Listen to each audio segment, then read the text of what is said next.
ஆமென். ஹalleluya. கர்த்தர் நல்லவர். ஹalleluya. கிருபை என்றும் உள்ளது. ஹalleluya. கண்களை மூடி சில நேரம் ஆண்டவரை நோக்கி பார்த்து சொல்லும், ஆண்டவரே இந்த நாளை இந்த வார்த்தை மூலியமாய் எங்க கூட இடைப்படுவீராக, எங்க கூட பேசுவீராக, ஆவியானவரை உலாவுவீராக. ஆண்டவரே விதைக்கப்பட்ட வார்த்தைகள் அந்த ஆண்டவரே நூல் பலங்காய் ஆண்டவரே அது பலன் கொடுக்க ஆவியானவரே இந்த காலை வேளையில எங்க இருதயத்தில் ஆண்டவரே நீ கிரியை செய்வீராக.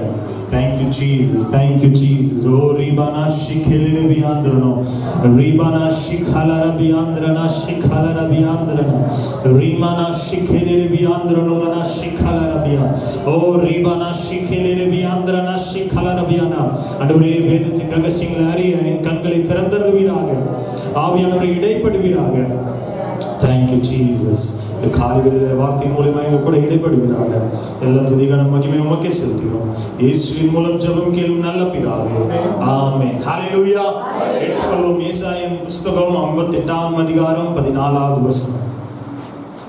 ஏசாயாவின் புத்தகம் 58ஆம் அதிகாரம் 14வது வசனம். வாசிங்க. அப்பொழுது கர்த்தரில் மன மகிழ்ச்சியாய் இருப்பாய். பூமியின் உயர்ந்த இடங்களில் உன்னை ஏறி இருக்கும்படி பண்ணி உன் தகப்பனாகிய யாக்கோபுடைய சுதந்திரத்தால் உன்னை போஷிப்பேன். உன் தகப்பனாகிய யாக்கோபின் சுதந்திரத்தால் உன்னை போஷிப்பேன். கர்த்தருடைய வாய் இதை சொல்லிற்று. ஹalleluya. சேர்ந்து சொல்லுவோமா? உன் தகப்பனாகிய யாக்கோபின் சுதந்திரத்தால் நான் உன்னை போஷிப்பேன். மீண்டும் சொல்லுவோம், என் தகப்பனாகிய யாக்கோபின் சுதந்திரத்தால் நான் உன்னை போஷிப்பேன். ஹalleluya. இந்த காலையிலே உங்களை பார்த்து நான் பேசுகிறேன். உன் தகப்பனாகிய யாக்கோபின் சுதந்திரத்தால் கர்த்தர் உங்களை போஷிப்பாராக. ஹalleluya. இந்த சீசன்ல இந்த காலத்துல தகப்பனாகிய யாக்கோபின் சுதந்திரத்தால் கர்த்தர் உங்களை போஷிப்பாராக. ஹalleluya. ஆமென். நமக்கு மூணு பிதாக்கள் உண்டு. ஆபிரகாம், ஈசாக்கு, யாக்கோபு. அதுல 3 பேர்லயும் 2 பேர் பாத்தீங்கன்னா தகப்பனுடைய சொத்து இல்லைன்னா பாரம்பரிய சொத்து அவங்களே வந்து சேர்ந்தது. ஆபிரகாமை பார்த்தாலும் சரி, ஈசாக்கு பார்த்தாலும் சரி, ஆபிரகாமின் ஆசீர்வாதம் ஈசாக்கு கிடைத்தது. ஆபிரகாமுடைய தகப்பனின் ஆசீர்வாதம் கிடைத்தது. ஆனா ஒன்றுமே இல்லாம ஜீரோல ஆரம்பிச்சு பெரிய சுதந்திரவாளியான முற்பிதா யார் என்றால் யாக்கோபு மாத்திரம்தான். ஹalleluya. ஒன்றுமே இல்லாம ஸ்டார்ட் பண்ணி பெரிய சுதந்திரவாளியா மாறினது யாக்கோபு மாத்திரம். ஹalleluya. ஜெனிசிஸ் ஆதியாகமம் 12ஆம் அதிகாரம் 5ஆம் வசனம் வாசிப்போம். ஆதியாகமம் 12. ஆபிரகாம் தன் மனைவியாகிய சாராயையும் தன் சகோதரனுடைய குமாரனாகிய லோத்தையும் தாங்கள் சம்பாதித்திருந்த தங்கள் சம்பத்து எல்லாவற்றையும் ஆரோனிலே சபதரித்த ஜனங்களையும் கூட்டிக் கொண்டு அவர்கள் கானான் தேசத்திற்கு புறப்பட்டு போய் கானான் தேசத்தில் சேர்ந்தார்கள். ஆமென். அப்புறம் என்னன்னா ஆபிரகாம் கிட்ட முதல்ல ஆசீர்வாதம் இருந்தது. ஒரு வசனம் சொல்லுகிறது, ஆபிரகாமின் ஆசீர்வாதம் ஈசாக்கு வந்தது. ஆனா ஒண்ணுமே இல்லாம ஜீரோல இருந்து ஆரம்பிச்சு பெரிய சுதந்திரவாளியாய் மாறின ஒரே நபர் யாருன்னா யாக்கோபு. ஹalleluya. ரபிக்கன் சொல்றாங்க, என்ன சொல்றாங்கன்னா, ஆபிரகாமின் சொத்து விட ஈசாக்கின் சொத்து விட யாக்கோபுக்கு தான் அதிக சொத்து இருந்ததாமா. ஹalleluya. யாக்கோபு தான் இவங்க 2 பேரை விட பெரிய சுதந்திரவாளியா இருந்தாராமா. ஹalleluya. எனக்கு அவன் காசு கொடுக்கல, அவன் எனக்கு சேர்த்தி வைக்கல, இல்லைன்னா எனக்கு யாரும் உதவி பண்ணல அப்படின்னு நீங்க நினைச்சிட்டீங்கன்னா இந்த காலையில ஆண்டவர் உங்களை பார்த்து சொல்கிறார், யாக்கோபின் சுதந்திரத்தால் நான் உன்னை போஷிப்பேன். ஹalleluya. யாக்கோபின் சுதந்திரத்தால் நான் உன்னை போஷிப்பேன். ஆமென். ஹalleluya. யாக்கோபின் சுதந்திரத்தால் நான் உன்னை போஷிப்பேன். ஏன்னா அவன் யாக்கோப் பார்த்தீங்கன்னா அவன் போன ஒரு பாதை வித்தியாசம், அவன் அனுபவித்த அனுபவங்கள் வித்தியாசம், அவன் சந்தித்த நபர்கள் வித்தியாசம். ஹalleluya. அவனுக்கு ஏற்பட்ட காயங்கள் வித்தியாசம். எத்தனை பேர் சொல்ல முடியும், என் குடும்பத்துல யாரும் போகாத பாதையில நான் போயிருக்கேன், என் குடும்பத்துல யாரும் படாத காயங்கள் நான் பட்டிருக்கேன். இந்த காலையில சொல்றேன், உங்க குடும்பத்துல யாரும் அனுபவிக்காத ஆசீர்வாதத்தால் ஆண்டவர் உங்களை ஆசீர்வதிப்பார். ஹalleluya. ஹalleluya. எடுத்துக்கொள்வோம் ஆதியாகமம் புஸ்தகம் 28ஆம் அதிகாரம் 5ஆம் வசனம். ஈசாக்கு யாக்கோபை அனுப்பிவிட்டான். ஈசாக்கு யாக்கோபை அனுப்பிவிட்டான். அப்பொழுது அவன் பதான் ஆராமில் இருக்கும் சிரியா தேசத்தினுடைய பெத்துவேலினுடைய குமாரனும் தனக்கும் ஏசாவுக்கும் தாயாகிய ரெபெக்காளின் சகோதரனுமாகிய லாபானிடத்திற்கு போக புறப்பட்டான். ஆமென். ஈசாக்கு, நல்ல கவனிங்க, ஈசாக்கு யாக்கோபை சொல்லுங்க. ஈசாக்கு யாக்கோபை அனுப்பிவிட்டார். எத்தனை கொடுத்து அனுப்புனாங்க சொல்லுங்க? எத்தனை கொடுத்துட்டு அனுப்புனா ஈசாக்கு யாக்கோபுக்கு? ஒண்ணுமே கொடுக்கல. ஒண்ணுமே கொடுக்காம வெறும் கையா என்ன செய்தான்? அனுப்பிவிட்டான். ஹல்லேலூயா. எதுக்காக அனுப்பிவிட்டான் சொல்லுங்க? எதுக்காக அனுப்பிவிட்டான்? பொண்ணு பார்க்க அனுப்பிவிட்டான். எதுக்கு? அது அதே அதிகாரத்துல 3வது வசனம், 2வது வசனம், 3வது வசனம், 4வது வசனம் வாஸ்து பாத்தீங்கன்னா, வீட்டுல வந்து பிரச்சனை. யாருக்கு பிரச்சனை? அண்ணன் தம்பிக்கு என்ன பிரச்சனை ஆயிடுச்சு. பிரச்சனையில யாக்கோபுடைய தாயார் ரெபெக்கா என்ன சொல்றா? நீங்க என்ன செய்யுங்க, யாக்கோப என் அண்ணன் வீட்டுக்கு அனுப்பி விட்டுருங்க, லாபான் வீட்டுக்கு அனுப்பி விட்டுருங்க. அங்க போய் அவன் ஒரு லாபான் அண்ணனோட பொண்ணை பார்த்து என்ன செய்ததும் கல்யாணம் பண்ணிக்கிட்டோம். அப்படி பொண்ணு பார்க்க அனுப்பி விட்டான். ஹல்லேலூயா. நல்லா கவனிங்க, ஆபிரகாம் ஈசாக்குக்கு பொண்ணு பார்க்கும்போது பையனை அனுப்பி விட்டானா இல்ல எலியேசர் அனுப்பி விட்டானா சொல்லுங்க? வேலைக்காரனை அனுப்பி விட்டான். ஹல்லேலூயா. எத்தனை ஒட்டகம் வச்சு அனுப்பி விட்டாங்க சொல்லுங்க? எத்தனை ஒட்டகம் கூட்டு வச்சு அனுப்பி விட்டான் பொண்ணு பார்க்க? 10 ஒட்டகங்களை வைத்து அனுப்பி விட்டான். ஹல்லேலூயா. நீங்க ஒட்டகம் சொன்னானே ஏதோ ஆசை போடுறது இல்ல சாணி போடுறது அப்படின்னு நினைச்சு கூடாது. அந்த காலத்துல பென்ஸ் கார் அதுதான், அந்த காலத்துல BMW கார் அதுதான். ஹல்லேலூயா.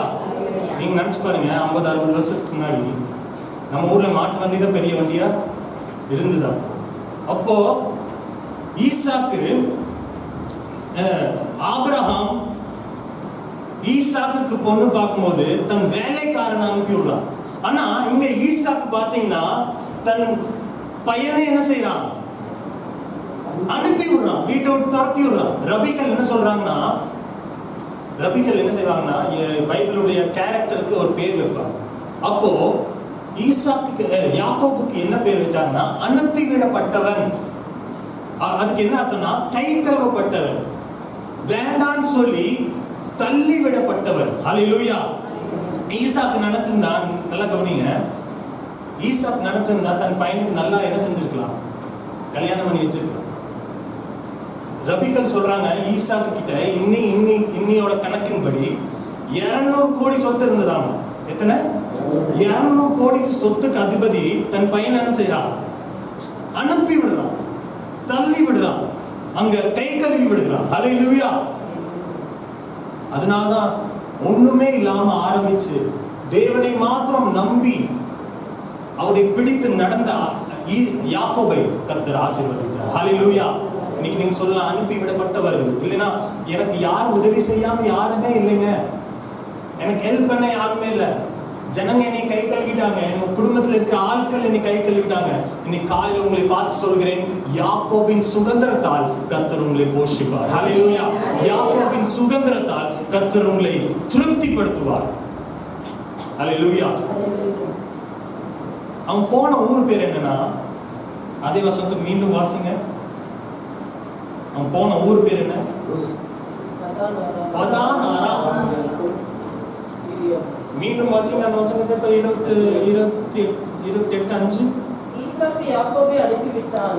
ஈசாக்கு யாக்கோபை அனுப்பிவிட்டான். அப்பொழுது அவன் பதான் ஆராமில் இருக்கும் சீரியா தேசத்தானாகிய பெத்துவேலின் குமாரனும் தனக்கும் ஏசாவுக்கும் தாயாகிய ரெபெக்காளின் சகோதரனுமான லாபானுக்கு போக புறப்பட்டான். பதான் ஆரான் சொல்லுங்க, எந்த ஊருக்கு போனா? பதான் ஆரான். பதான் ஆரான் என்று அர்த்தம் என்னன்னா நுகத்தடின்னு அர்த்தம். என்ன அர்த்தம்? நுகத்தடி, யோகுன்னு அர்த்தம். இப்போ நீங்க ஒரு மாட்டுல பாத்தீங்கன்னா அதுக்கு கழுத்துக்கு மேல நுகத்தடி வச்சிருப்பாங்க. அப்பனா மாடு எந்த திசையில மாட்டுக்கு போகிற திசையில அது என்ன செய்ய முடியாது, திரும்ப முடியாது. ஹல்லேலூயா. ஈசாக்கு யாக்கோபை தெரிந்து அந்த பதாமரான் அந்த நுகத்தடியின் தேசத்துக்கு அனுப்பிவிட்டான். யாரோ என் பையனை வந்து என்ன செய்வான், ஆளுகை செய்வான், அவன் அடிமைத்தனத்தில் இருப்பான்னு சொல்லி ஈசாக் என்ன செய்கிறான், யாக்கோபை அனுப்பி விடுகிறான். ஹல்லேலூயா. கை கழுவுறான், நீ எனக்கு தேவையே இல்லைன்னு சொல்லி தன் வீட்டை விட்டு என்ன செய்யறான், அனுப்பி விடுறான். நல்ல கவனிங்க, ஈசாக்கு யாக்கோபு தன் பையன் எப்படி இருக்கான்னு சொல்லி விசாரிக்க யாரையும் அனுப்பல. விசாரிக்க யாரையும் ஒரு 5 வருஷம் ஆச்சு, 10 வருஷம் ஆச்சு, என் பையன் எப்படி இருக்கான், அவன் என்ன செஞ்சிட்டு இருக்கான், அவன் எந்த நிலைமையில இருக்கிறான் என்று கேட்க யாரையுமே அனுப்பல. ஹல்லேலூயா. இந்த காலையில உங்களை பார்த்து சொல்கிறேன், உங்களை விசாரிக்க யாரும் இல்லாம, உங்களை கேட்க யாரும் இல்லாம இருந்தாலும் இந்த காலையில உங்களை சொல்கிறேன், கர்த்தர் உங்களுக்காக இருக்கிறார். ஹல்லேலூயா. கர்த்தர் உங்களுக்காக வழக்காட உங்க பக்கத்துல உங்க பட்சத்துல இருக்கிறார். ஹல்லேலூயா. நல்ல கவனிங்க, இந்த யாக்கோபுடைய கதையில நீங்க ஏசப்பாவை நல்லா பார்த்துக்கலாம். யாக்கோபுடைய ஸ்டோரியில என்ன யாரை பார்த்துக்கலாம், ஜீசஸ் பார்த்துக்கலாம். யாக்கோபும் ஏசாவும் நல்ல கவனிங்க, யாக்கோபு ஏசா வந்து யாக்கோப் கிட்ட என்ன கேட்கிறாங்க, யாக்கோபு ஏசா கதையில அங்க யாக்கோபு வந்து சமைச்சிட்டு இருக்கான். என்ன செய்யறான், சமைச்சிட்டு இருக்கான். என்ன சமைச்சிட்டு இருக்கான் சொல்லுங்க, என்ன கூழுங்க, அந்த கூழ் சமைச்சிட்டு இருக்கும்போது ஏசா வந்து என்ன செய்யறா, கூலா கேட்கிறா. அது வசந்த வாசிப்போம், அது நல்லா போட்டுருக்கோம். ஆதியாகமம் புஸ்தகம் 25ஆம் அதிகாரம் 29-30 வாசிங்க. ஒரு நாள் ஏசா வெளியிலிருந்து கலைத்து வந்தபோது யாக்கோபு கூழ் சமைத்துக் கொண்டிருந்தான். அப்பொழுது ஏசா யாக்கோபை நோக்கி, இந்த சிவப்பான கூழிலே நான் சாப்பிட கொஞ்சம் தா. போதும். ஹல்லேலூயா. நல்லா கவனிங்க, இந்த சிவப்பு கூழை நிறைய பேர் ஒப்பிட்டு பேசுவாங்க. எதுக்கு ஒப்பிட்டு பேசுவாங்கன்னா, இயேசுவின் ரத்தத்துக்கு ஒப்பிட்டு பேசுவாங்க. ஹல்லேலூயா. நல்லா கவனிங்க, மூத்த குமாரனின் ஆசீர்வாதம் உங்களுக்கு வேணும்னா ரத்தத்தாலே மட்டும்தான் போகும். ஹல்லேலூயா. எப்போ யாக்கோபு அந்த சிவப்பு கூழை ஏசாவுக்கு கொடுத்தானோ, ஏசா மேல இருந்த அந்த மூத்த அந்த புத்திர சுபிகார அந்த ஆசீர்வாதம் யார் மேல வந்ததுங்க, யாக்கோபு மேல வந்தது. ஹல்லேலூயா. அப்பனா இளைய குமாரனிலிருந்து மூத்த குமாரனுக்கு போகணும்னா, அந்த ஆசீர்வாதம் பெற்றுக்கொள்ளணும்னா எதனால முடியுங்க, ரத்தத்தினால மாத்திரம் தான் முடியும். ஹல்லேலூயா. ஹல்லேலூயா. அந்த யாக்கோபு அந்த சிவக்குலை செஞ்சுட்டு இருக்கும்போது ஏசா கேட்கும்போது அவன் என்ன செய்யறான், தன்னுடைய அந்த ஃபர்ஸ்ட் பார்ன் என்ன செய்யறான், வித்து போடுகிறான். ஹல்லேலூயா. எப்போ நீங்க இயேசுவின் ரத்தத்தை நம்புகிறீர்களோ, எப்போ நீங்க இயேசுவின் ரத்தத்தை விசுவாசிக்கிறீர்களோ, அந்த ரத்தத்தின் ஆசீர்வாதங்களை, அந்த ரத்தத்தின் உள்ள கிடைக்கிற அந்த ஆசீர்வாதங்களை நீங்க பெற்றுக்கொள்வீங்க. ஹல்லேலூயா. நல்ல கவனிங்க, சிலுவை முன்னும் சிலுவைக்கு பின்னும்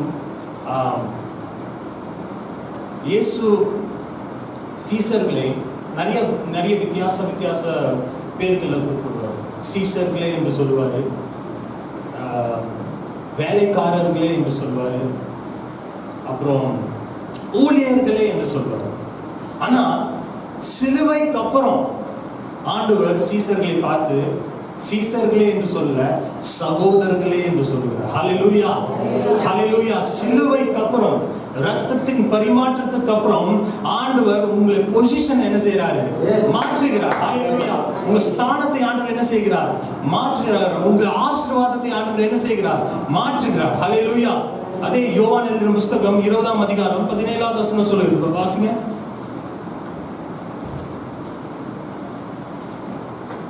யோவான் எழுதின புஸ்தகம் 20ஆம் அதிகாரம் 17வது வசனம்.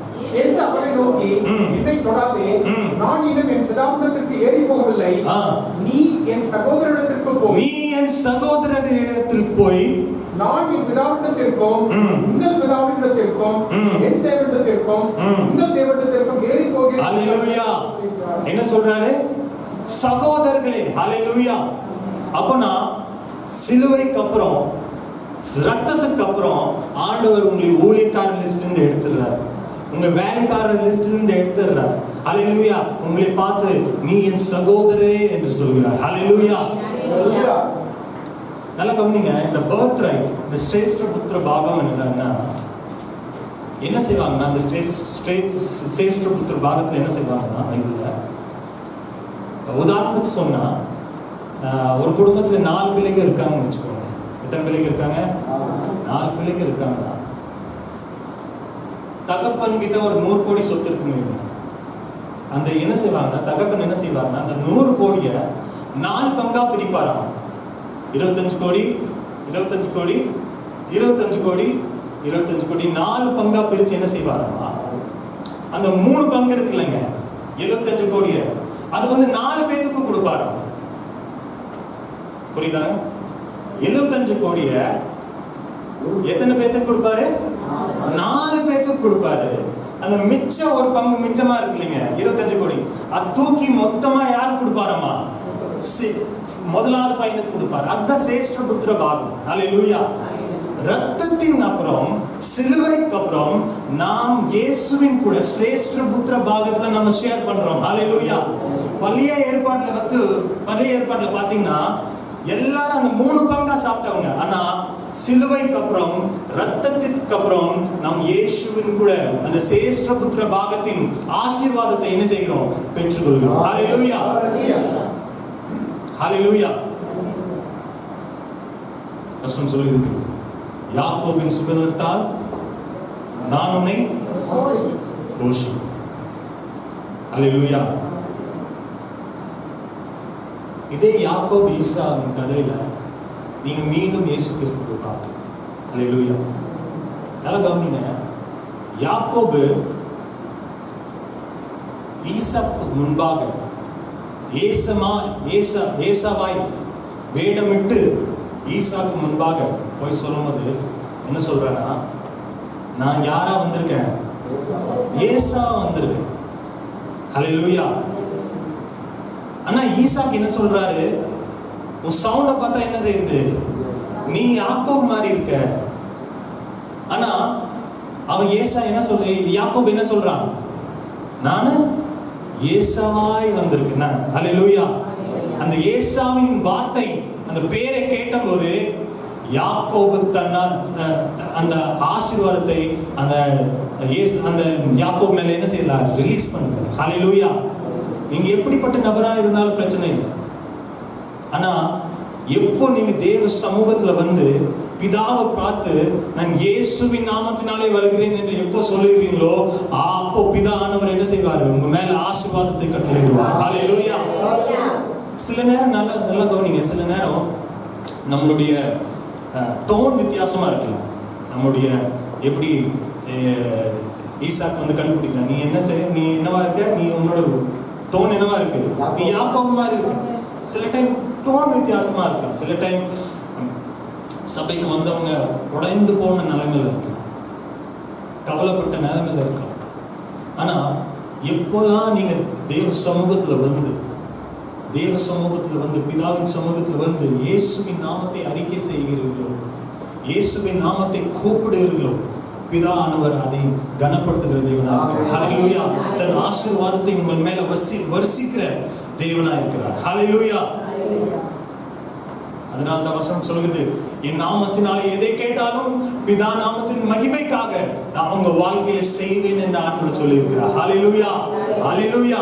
நீங்க எப்படிப்பட்ட நபரா இருந்தாலும் பரவாயில்ல, ஆனா இயேசுவின் நாமம் எப்போ உங்க வாயிலிருந்து உச்சரிக்கிறீங்களோ, அப்போ பரலோகத்திலிருந்து பிதானவர் தன் அந்த blessing உங்க வாழ்க்கையில ரிலீஸ் பண்ண வல்லவராய் இருக்கிறார். ஹல்லேலூயா. ஈசாக்கு யாக்கோபை என்ன செய்யறான்? அனுப்பி விடும்போது ஈசாக்கு சொல்றான், நீ போற வழியில என்ன செய்வார் ஆண்டவர்? உனக்கு தண்ணி கொடுப்பாரு. நீ போற வழியில என்ன செய்வாரு? உனக்கு சாப்பாடு கொடுப்பாரு. நல்லா கவனிங்க. அவ்வளவு கோடி சொத்துக்கு அதிபதி தன் பையனுக்கு தண்ணி குடி கொடுத்து விடல, தன் பையனுக்கு சோறு குடி கொடுத்து விடல. ஹல்லேலூயா.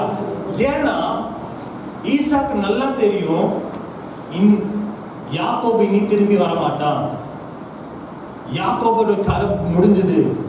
ஏன்னா யாக்கோபு போற வழியில அவன் கடக்க போற 6 பேர் என்னன்னா யோர்தான். சொல்லுங்க என்னன்னு? யோர்தான். யோர்தான் என்றால் மரணம் என்ற அர்த்தம். யோர்தான் என்றால் என்ன அர்த்தம்? மரணம் என்ற அர்த்தம்.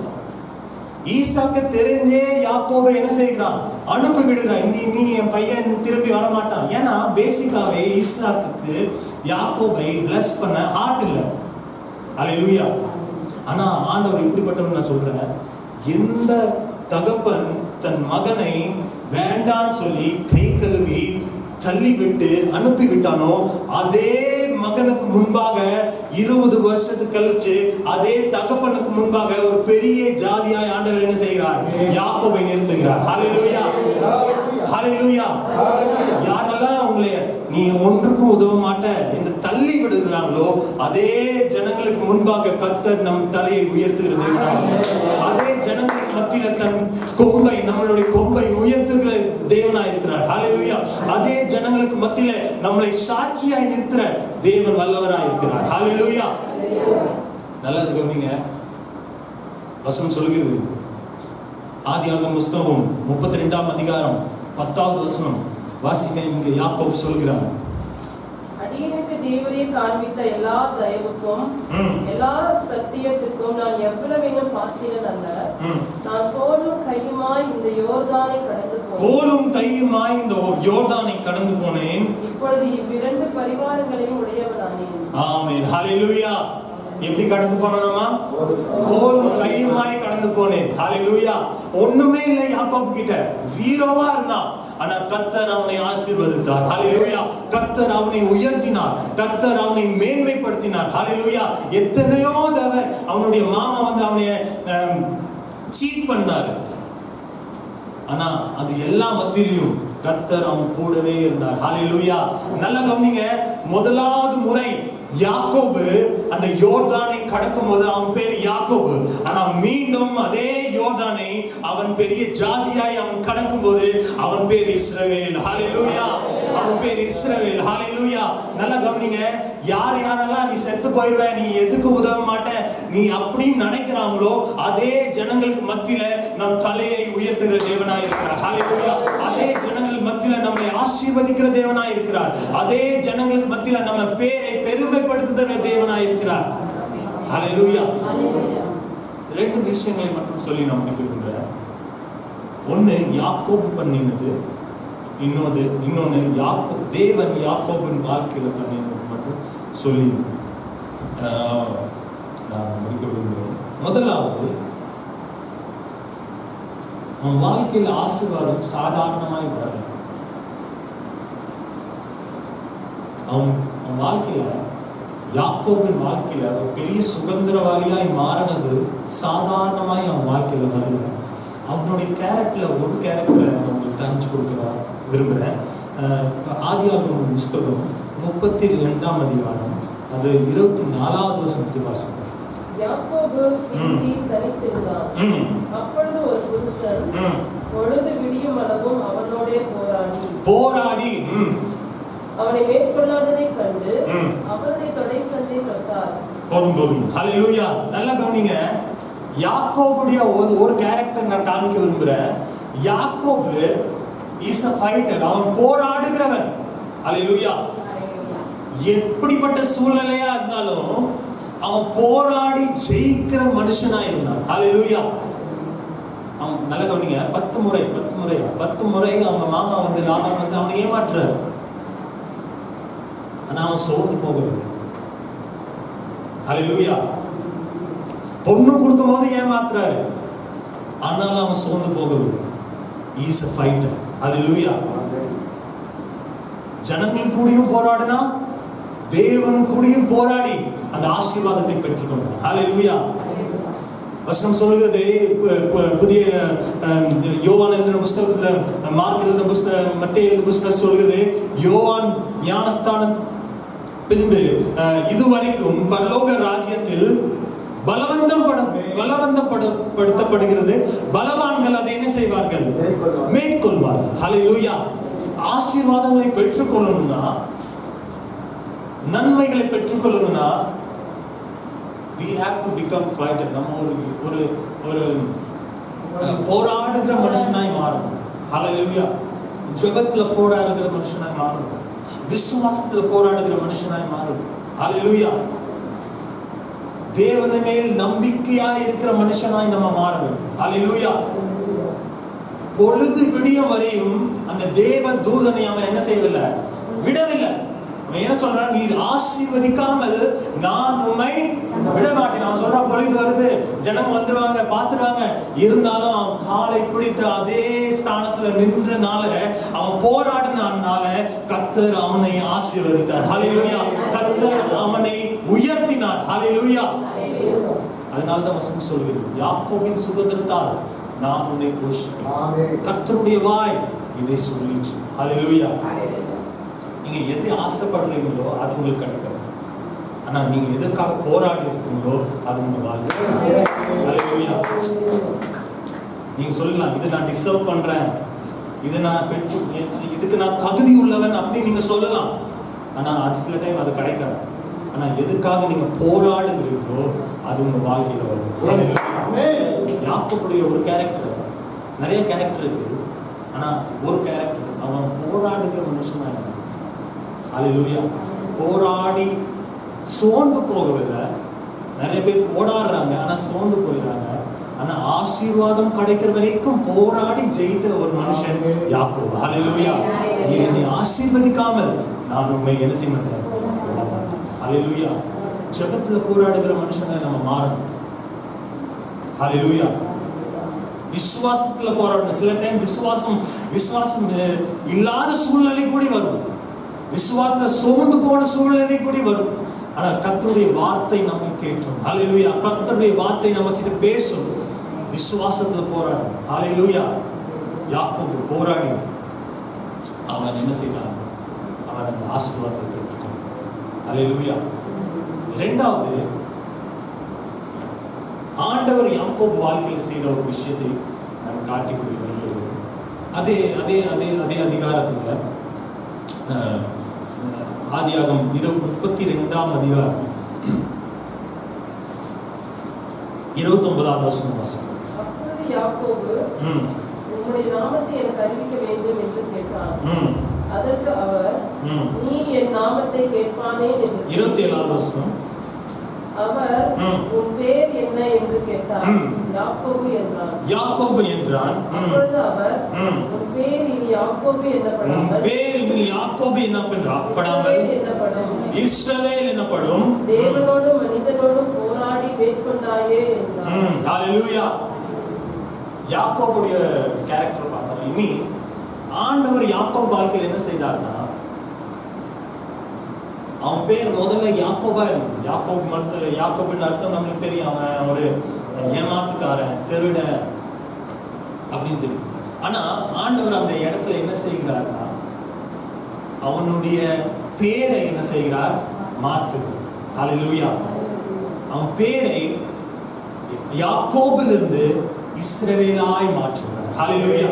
நல்லா கவனிங்க. பேருக்கு ஹீப்ரூல அனோமான் என்ற அர்த்தம். என்ன அர்த்தம் சொல்லுங்க? அனோமா அப்படின்னா கேரக்டர்னு அர்த்தம். என்னன்னு அர்த்தம்?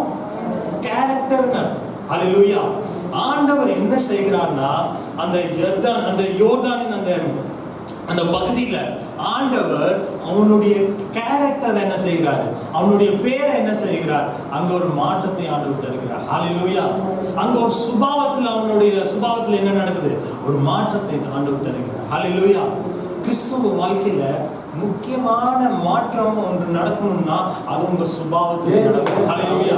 அது உங்க கேரக்டர்ல நடக்கணும். ஹல்லேலூயா. கிறிஸ்துவை வெளிப்படுத்துகிற ஒரு மனுஷனாய், ஒரு விசுவாசியாய், ஒரு பிலீவராய் நம்ம மாறணும். ஹல்லேலூயா. அதனால வசனம் சொல்லி பவுல் எழுதுகிறார், நிறைய இடத்துல எழுதும்போது எழுதுகிறார், கிறிஸ்துவை தரித்துக் கொள்ளுங்க, கிறிஸ்துவை அணிந்து கொள்ளுங்க. ஹல்லேலூயா. அப்படின்னா என்ன அர்த்தம்னா, அவனுடைய சுபாவத்தை அணிந்து கொள்ளுங்க. ஹல்லேலூயா. அப்ப என்ன நடக்குதுன்னா, அங்க அவனுடைய சுபாவத்துல ஆண்டவர் ஒரு விருத்த சேதனம் பண்ணுகிறார். அவனுடைய கேரக்டர்ல ஆண்டவர் ஒரு விருத்த சேதனம் பண்ணுகிறார். ஹல்லேலூயா, ஹல்லேலூயா. அதனாலதான் வசனம் சொல்லுகிறது, கலாத்தியர் புஸ்தகம் 5ஆம் அதிகாரம் எடுத்துக்கொள்வோம். 5ஆம் அதிகாரம் எப்படிப்பட்ட சுபாவங்கள் நமக்குள்ள இருக்கணும்னா அந்த வசனம் சொல்லுகிறது. கலாத்தியர் 5:22 வசனம் படிங்க.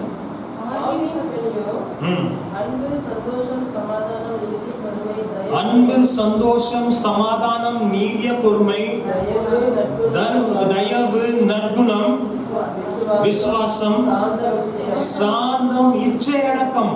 இப்படிப்பட்டவைகளுக்கு விரோதமான பிரமாணம் ஒன்றுமில்லை. ஹல்லேலூயா. அப்பனா கேரக்டர்ல மாற்றம் உண்டாகும்னா எப்படிப்பட்ட குணங்கள் நமக்குள்ள இருக்கணும்? சாந்தம், இச்சை அடக்கம், சமாதானம், சந்தோஷம். ஹல்லேலூயா. அப்பனா ஆவிக்குரிய கனிகள்ல நீங்க வளரும் போது நல்ல கவனிங்க, சந்தோஷமா இருக்க சூழ்நிலை ஆண்டவர் சந்தோஷமா இருக்க சொல்லல. வசனம் சொல்லுது,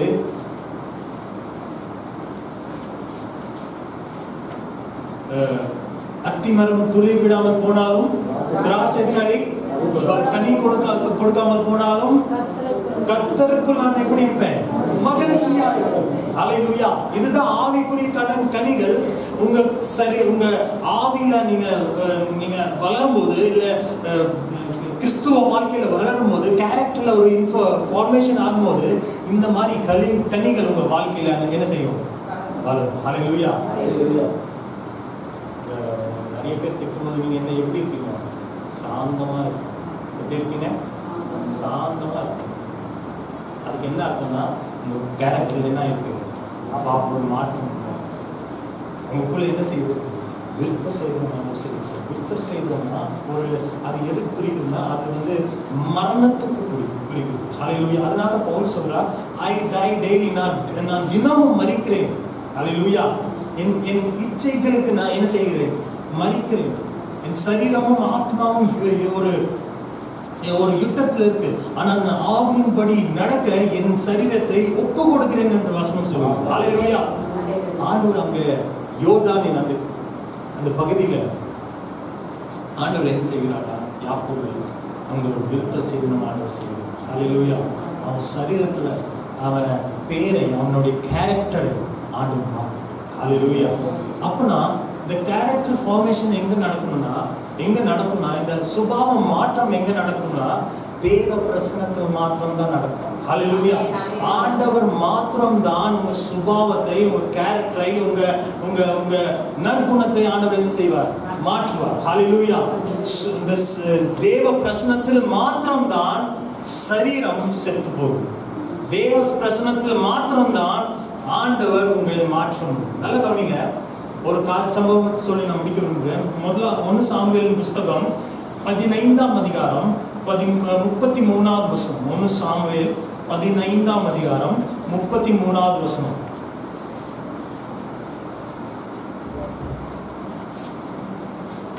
வாசிங்க. 15:33. சாமுவேல் பட்டயம் ஸ்திரீகளை பிள்ளையற்றவர்களாய் ஆக்கினது போல ஸ்திரீகளுக்குள்ளே உன் தாயும் பிள்ளையற்றவளாய் என்று சொல்லி சாமுவேல் கில்காலிலே கர்த்தருக்கு முன்பாக ஆகாகை துண்டித்து போட்டான். நல்ல கவனிங்க. சவுல் ராஜாவை ஆண்டவர் சவுல் ராஜா கிட்ட சொல்றார், போய் அந்த ஆகாகின் அந்த தேசத்தை முற்றிலுமாய் அழைத்து போட சொல்கிறார். ஒண்ணுமே யார் மேலேயும் நீ கரிசனை காட்டாத. சின்ன பிள்ளைகள், ஆடு மாட்கள் எல்லாமே என்ன செய்ய நீ அழித்து போடுன்னு சொல்ற. ஆனா சவுல் என்ன செய்யறானா, எது நல்லா இருக்கோ அதை என்ன செய்யறான்? எதெல்லாம் நல்லா இருக்கோ, இதெல்லாம் கண்ணுக்கு அருமையா இருக்குதோ, இதெல்லாம் கண்ணுக்கு இனிமையா இருக்குதோ அதை மட்டும் என்ன செய்கிறான்? சொல்லுங்க, எடுத்துட்டு வந்தான். அது எதை குறிக்கிறதுனா, சரீரத்தை குறிக்கிறது. சரீரத்தின் இச்சைகளை குறிக்கிறது. கண்களின் இச்சைகளை குறிக்கிறது. ஜீவனத்தின் பெருமையை குறிக்கிறது. ஆகாக எதை குறிக்கிறதுனா, சரீரத்தின் இச்சைகளை குறிக்கிறது. நல்லா கவனிங்க. ஆனா சாமுவேல் என்ன செய்தார்னா, ஆகாகை எங்க கொன்னா சொல்லுங்க. ஆகாகை எங்க கொன்னான்னு சொல்லுங்க. வசனம் என்ன போட்டிருக்குங்க? கில்காலிலே கர்த்தருக்கு முன்பாக in the presence of God தேவ சமூகத்துல ஆகாகை துண்டிட்டு போட்டாங்க. அப்பனா தேவ பிரசன்னத்துல மாத்திரம் தான் உங்க சரீரம் என்ன பண்ணும்? துண்டிக்கப்படும். தேவ பிரசன்னத்துல மாத்திரம் தான் உங்க சுபாவம் என்ன செய்யும்? மாறும். தேவ பிரசன்னத்துல மாத்திரம் தான் ஆவிக்குரிய கனிகள் உங்களுக்குள்ள என்ன செய்யும்? வளரும். ஹல்லேலூயா. ஹல்லேலூயா. அப்பனா நீங்க தேவ சமூகத்துக்கு போக ஜெபிக்க வாழ்க்கையை அர்ப்பணிக்கணும். ஹல்லேலூயா. யாக்கோபு போராடுகிற மனுஷனாக, இரண்டாவது ஆண்டவர் யாக்கோபின் பேரை அவனுடைய கேரக்டர் பார்த்து இஸ்ரவேலாய் வைத்தார். ஹல்லேலூயா. இஸ்ரவேலுக்கு அர்த்தம் என்னன்னா பிரின்ஸ் ஆஃப் காட், தேவனுடைய குமாரன் என்று. ஹல்லேலூயா. ஹல்லேலூயா. இந்த காலையில் உங்களை பார்த்து சொல்கிறேன், யாக்கோபின் சுதந்திரத்தால் நான் உன்னை போஷிப்பேன். யாக்கோபின் சுதந்திரத்தால் ஒண்ணுமே இல்லாம, அதனால்தான் வசனம் சொல்றது, நான் வெறும் கையாய் வந்தேன், ஆனால் இரு பரிவாரங்களோடு ஆண்டவர் என்னை ஆசீர்வதித்தார். ஹல்லேலூயா. இரு பரிவாரங்களோடு ஆண்டவர் என்னை ஆசீர்வதித்தார். ஹல்லேலூயா. இந்த காலைகளில் ஒண்ணுமே இல்லாமல் உட்கார்ந்திருக்கிற உங்களை பார்த்து ஆண்டவர் சொல்கிறார், யாக்கோபை ஆசீர்வதித்த தேவன் இன்றும் ஜீவன் உள்ளவராக இருக்கிறார். ஹல்லேலூயா. யாக்கோபை ஆசீர்வதித்த தேவன் இன்றும் உயிரோடு இருக்கிறார். ஹல்லேலூயா. இன்றும் நம்மோடு இருக்கிறார். அதே தேவன் நம்மளையும் ஆசீர்வதிக்கிறார். ஹல்லேலூயா. எல்லாரும் எழுந்து நின்று